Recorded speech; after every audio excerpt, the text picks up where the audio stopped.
오늘도 이 방송을 들으시는 모든 하나님의 권속들에게 성삼위 하나님의 특별하신 위로와 소망이 가득 넘쳐나시기를 예수 그리스도의 이름으로 축복합니다. 오늘은 마태복음 21장 1절에서 11절의 말씀으로 이는 누구냐라는 제목으로 함께 은혜를 나누기를 원합니다. 사람이 인생을 살아가면서 자신의 정체성을 바르게 하고 살아가는 사람은 그렇게 많지 않습니다.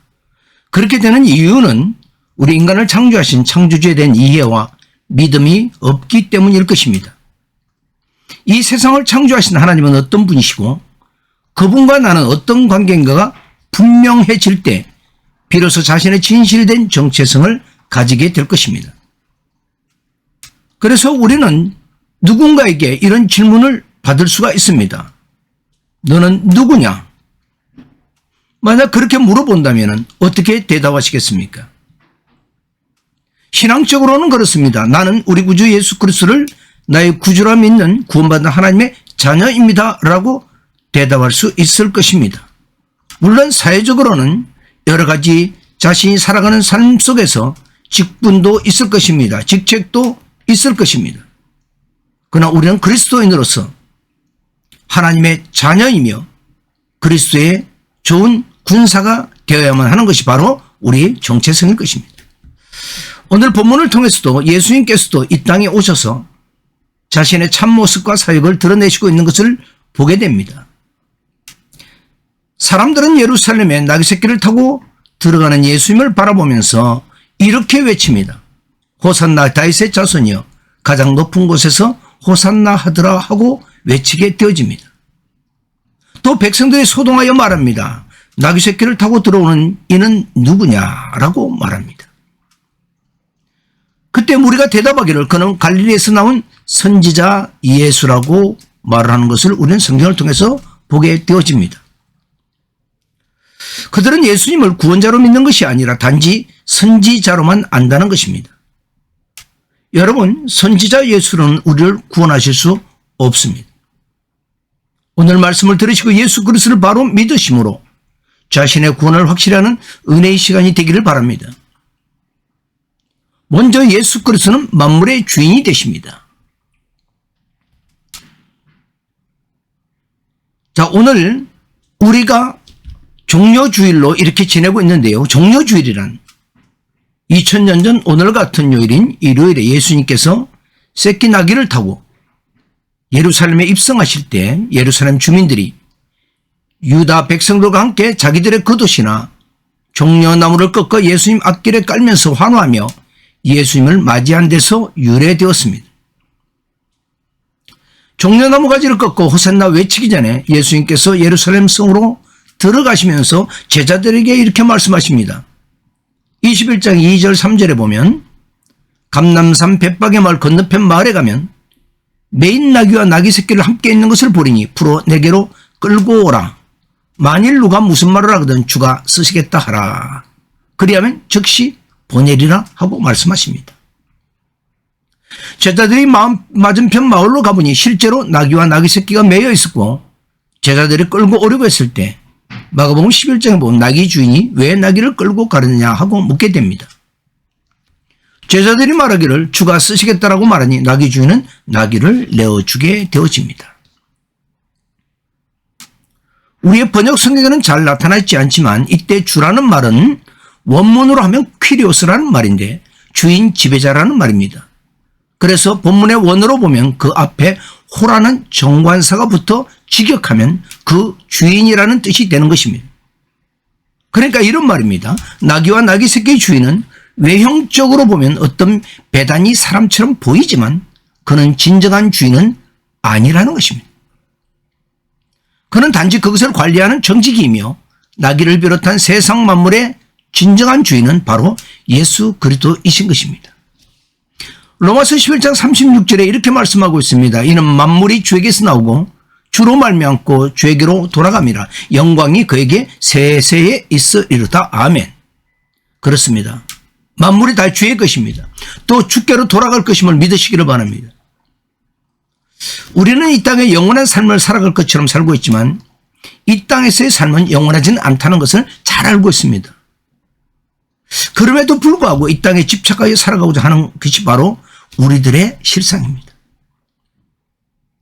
그래서 골로새서 3장 2절과 5절에 보면 위의 것을 생각하고 땅의 것을 생각하지 말라. 그러므로 땅에 있는 지체를 죽이라. 곧 음란과 부정과 사욕과 악한 정욕과 탐심이니 탐심은 우상 숭배니라 라고 말씀하고 있습니다. 이 말씀이 의미하는 바가 무엇입니까? 하늘의 것을 생각하라는 것은 바라는 소망을 이 땅에 두지 말고 하늘에 두라는 말씀인 것입니다. 땅에 있는 지체 즉 육신을 통하여 나를 사로잡는 것들인 음란과 부정과 사욕과 악한 정욕과 탐심을 철저히 죽이라는 것입니다. 내 육신의 소욕을 따라 기동하지 못하게 하라는 말입니다. 그렇다면 이러한 육체의 소욕들에서 자유하려면 어떻게 해야 할까요? 내 육체의 욕심을 따라 이런 것들이 드러나지 않게 하려면 내가 욕심내는 것, 내가 가지려고 하는 것, 내가 소유하려고 하는 것 모두가 우리 하나님께서 나에게 맡기셨다는 청직이라는 자기 신분의 정체성이 확실할 때 우리는 이 욕심에서 벗어날 수 있게 되어질 것입니다. 사랑하는 여러분, 저와 여러분이 현재 소유하고 있거나 누리고 있는 모든 것들은 만물의 주인이신 우리 주님께서 주의 나라와 의를 위하여 나에게 맡겨두신 것임을 믿으시기를 바랍니다. 그렇다면 만물의 주이신 주님께서 나에게 맡겨두신 것을 어떻게 사용해야 합니까? 자, 어느 날 할아버지가 손녀에게 인형을 사주었습니다. 그런데 그 인형은 며칠이 못 되어 부서지고 말았습니다. 손녀가 인형을 가지고 놀 때 인형의 발을 잡고 머리를 땅바닥에 내동댕이 치면서 놀았던 것입니다. 그런 모습을 바라보고 있던 할아버지가 손녀에게 그렇게 하면 안 된다고 말을 했습니다. 그때 손녀가 이렇게 대답을 하는 것입니다. 할아버지, 이건 제 인형이에요. 할아버지가 주신 이상 자기 것이게 자기 마음대로 해도 된다는 손녀의 주장이었습니다. 그러자 할아버지는 이렇게 말합니다. 그 손녀에게 인형은 친구처럼 가지고 놀아야지 하면서 중요한 교훈을 하나 알려주게 됩니다. 할아버지가 인형을 줄 때는 선한 의도로 사용되기를 바라는 의미를 준 것입니다. 저 인형 속에는 할아버지의 선한 의도가 들어있고 인형은 그 의도 속에서 친구로 삼아 노는 것 같이 사용되어져야 하는 것입니다. 그런데 많은 사람들은 자신이 갖고 있다는 이유만으로 인형을 내동댕이 치는 아이처럼 마음대로 세상을 살아가려고 합니다. 그러면서 그들은 이렇게 말합니다. 내 인생이야, 상관하지 마 라고 합니다. 우리에게 주어진 모든 것들이 하나님으로부터 왔다는 것만을 인정하는 태도에 우리는 머물러 있어서는 안 되는 것입니다. 나에게 이런 삶, 이런 환경, 이런 직장, 이런 자리를 만들어 주시고 또 베풀어 주신 것은 하나님의 선한 뜻이 어디에 있는 것을 우리가 분별해야 한다는 것입니다.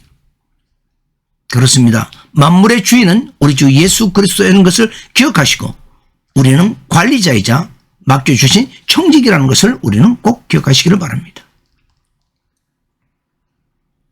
두 번째는 예수 그리스도는 우리의 구원을 위해 오셨습니다. 5절을 보시면 시온 딸에게 이르기를 내 왕이 내게 임하나니 그는 겸손하여 낙이 곧 멍에 매는 짐승의 새끼를 다투다 하라 했느니라 라고 말합니다. 여기서 시온 딸은 예루살렘에 살고 있는 모든 백성을 말합니다. 그러니까 백성들에게 그 내용을 함축하여 무엇인가를 지금 알려주고 있는 것인데 과연 그것이 무엇일까요? 다시 한번 보기를 원합니다. 왕이 내게 임하노니 그는 겸손하여 낙이 곧 멍에 매는 짐승의 새끼를 다투다 하라 하였느니라 이렇게 말씀합니다. 그러니까 예수 그리스도는 왕으로 오시는데 왕은 백마를 타지만 그는 겸손하기 때문에 멍에 매는 짐승의 새끼를 타고 임하신다는 것입니다. 당시 그들이 생각하는 왕은 크고 멋있는 백마를 타고 호령하며 오셔야 맞는 것입니다. 그러나 그러지 않고 아직 멍에를 매지 않은 그것도 낙이 새끼를 타고 입장하시고 있는 것입니다. 주님께서 이런 행위를 하시며 우리에게 알려주시고 난 진정한 의미는 과연 무엇일까요? 먼저 낙이 새끼를 타시는 행위가 어떤 성경책에 예언되어 있을까요? 바로 스가랴 9장 9절의 말씀입니다. 시온에 따라 크게 기뻐할지어다 예루살렘에 따라 즐거이 부를지어다 보라 내 왕이 내게 임하시라니 그는 공의로우시며 구원을 베푸시며 겸손하여서 나귀를 타시나니 나귀의 작은 것 곧 나귀 새끼니라 라고 예언되어 있는 것입니다. 부야문 이런 말씀입니다. 백성들아 기뻐하고 즐거워하라. 너희들의 왕이 임하시는데 그는 공의로운 분이시며 구원을 베푸시는 분이시다. 그런데 그는 겸손하여서 나귀 새끼를 타신다라는 뜻입니다. 우리는 조금 더 알기 쉽게 말씀드리면 이런 것입니다. 예수 그리스도는 공의로우시며 구원을 베푸신다라는 것은 죄를 지은 인간은 그 죄의 값을 사망으로 치료해야 합니다. 그런데 예수님께서 십자가에서 인류의 죄를 대신 지고 죽으심으로 자기를 믿는 자들에게 의를 덧입혀 주심으로 하나님의 공의를 이루게 된다는 것입니다. 그리고 사람들은 그리스도께서 선사하신 의를 힘입어 구원을 얻게 되는 것을 말하고 있는 것입니다. 이와 같은 전체적인 것을 하나의 행위로 보여주는 것이 바로 어린 나귀 새끼를 타고 성 안으로 입성하시는 장면입니다. 자, 이렇게만 설명하면 우리가 그 뜻을 잘 모를 수 있습니다. 다시 한번 설명드리자면 바로 이 어린 나귀 새끼는 누구를 말하고 있느냐, 무엇을 상징하고 있느냐, 바로 죄인인 우리를 나타내고 있는 것을 잘 알아야 합니다. 출애굽기 13장 13절에 이렇게 말합니다. 나귀의 첫 새끼는 다 어린 양으로 대속할 것이요 그렇게 하지 아니하려면 그 목을 꺾을 것이며 네 아들 중 처음 난 모든 자는 대속할지니라.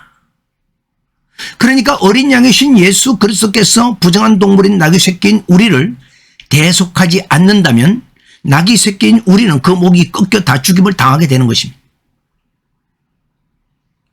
그러니까 예수 그리스도께서는 우리를 위하여 그 목이 꺾여 죽임을 당하심으로 우리를 구원해 주신다는 것입니다. 특히 구원을 베푸심에 해당되는 말을 원어로 보면 이렇습니다. 외노 자의이라는데요. 이 말의 원형 야자어는 어원상 늦게 열려있는 상태를 나타내는 단어입니다. 그러니까 구원을 베푸신다는 말은 일반적으로 비좁은 틈에 끼어 옴싹달싹하지 못하는 크나큰 공경에 처한 사람을 구출하여 자유를 주는 행위를 나타낸 것입니다. 이 말의 뜻은 우리 주님이신 예수 그리스도께서 대신 그 목이 꺾여주시지 않았다면 우리는 어떻게 되었을까요? 우리는 사망과 저주에 끼어서 옴싹달싹하지 못하고 살아가는 불쌍한 존재들이 되었을 것입니다. 그렇습니다. 우리 주 예수 그리스도는 우리가 사망과 저주에 갇혀서 옴싹달싹하지 못할 때 오셔서 그 목이 꺾여 주심으로 나귀 새끼인 우리를 대신하여 어린 양의 제물이 되어 주셔서 우리를 구원해 주시기 위해서 오신 것이라는 것입니다. 마지막으로 예수 그리스도는 주의 나라를 위하여 보냄을 받았듯이 나를 주의 일에 쓰시기를 원하십니다.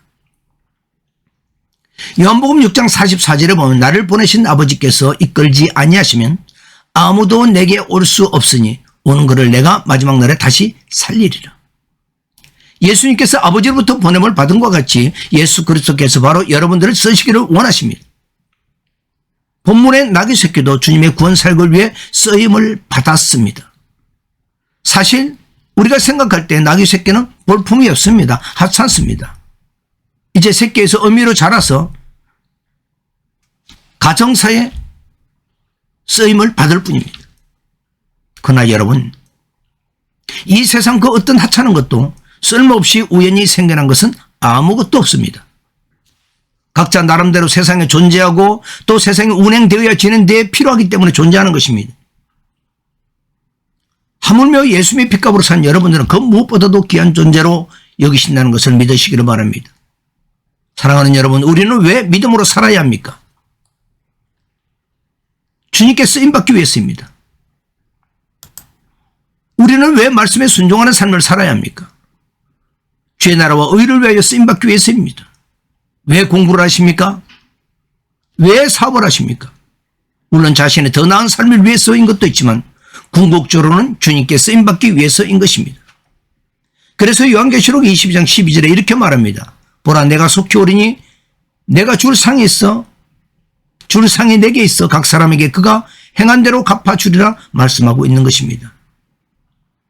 나귀 새끼의 주인은 물론이고 나귀 새끼 또한 자신이 하나님의 구원사에게 쓰일 줄은 상상도 못했을 것입니다. 결국은 이런 것입니다. 태어나고 자라는 환경은 달라도 예수 그리스도를 믿음으로 하나님의 자녀가 된 자는 주님 앞에 다 쓰임받는 존재가 되어야 한다는 것입니다. 그 부르심에 순종하는 자는 그 행위에 따라 상 주심을 믿으시기를 바랍니다. 그렇습니다. 만물의 주인 되시는 예수 그리스도께서 여러분들을 쓰시기를 원하십니다. 각 시대 가운데 하나님의 사람으로 일꾼으로 쓰임받던 믿음의 선진들은 자신의 사명을 마치고 주님께로 갔습니다. 믿음의 선진들이 살았던 삶이 이제 우리 앞에 놓여져 있습니다. 각자가 살아가는 삶의 모양은 다를 것입니다. 그 추구하는 바도 다를 것입니다. 그러나 우리가 그리스도 안에서, 예수 그리스도 안에서, 성령 안에서는 우리는 같아야 할 것입니다. 대중들은 나귀새끼를 타고 예루살렘 성에 입성하시는 예수님을 바라보면서 이는 누구냐라고 말합니다. 예수님의 진정한 실체를 알지 못한다는 말입니다. 예수님은 우리의 죄를 대속하시고 의롭게 하시는 그리스도라는 진정한 실체를 우리는 꼭 알아야 됩니다. 만약에 알지 못하면 계시록 14장 3절에 보니까 그들의 보좌 앞과 내 생물과 장로들 앞에서 새 노래를 부르니 땅에서 속량을 받은 14만 4천 밖에는 능히 이 노래를 배울 자가 없더라 라고 말씀합니다. 그렇습니다.